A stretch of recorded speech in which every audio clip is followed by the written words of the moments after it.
gun in a long time. We're leaving actually. See that old dry lake bed back there? Yeah.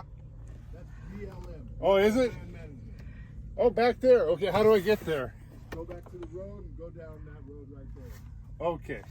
We were leaving anyway. I took 3 See shots. those horses over there? Yeah. We're taking shots right in a horse Mustang, man. Hello. You're shooting Hi. your gun on private property.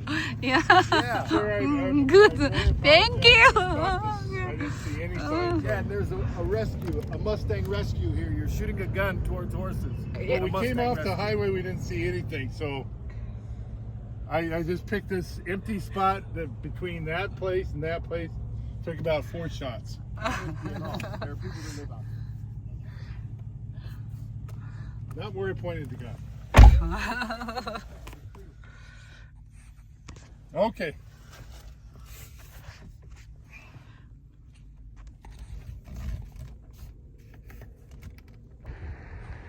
嗰啲鬼佬咧就好得意㗎吓，佢哋有好多地方，佢哋都空置，就好似而家眼前呢一片地咁，或者係歸屬問題啦。咁好多人咧就會買佢哋嘅山地啦，同埋建造佢哋嘅房屋啦。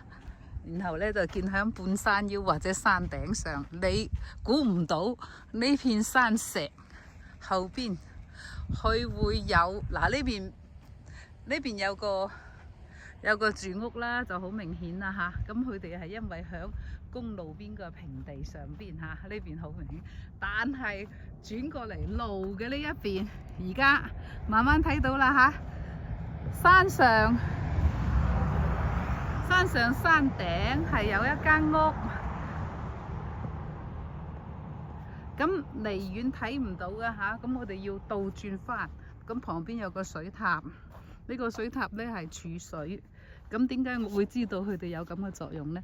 因為我以前喺 Ansa 嗰個地方就係住喺咁嘅環境裏邊乜都唔缺，咁啊有開條路開上自己嗰間屋度，而家對面呢一個屋啡色呢一個屋呢，就係建喺山頂上。咁其實佢唔係山裏邊最高嗰個地方，佢係半山腰。呢個山係全部都石頭嚟嘅。咁佢嘅路由邊度上呢？咁呢個呢，就等我下次再嚟嗰陣時呢，就會再探討啦。有機會我會採訪呢間屋嘅屋主呢，希望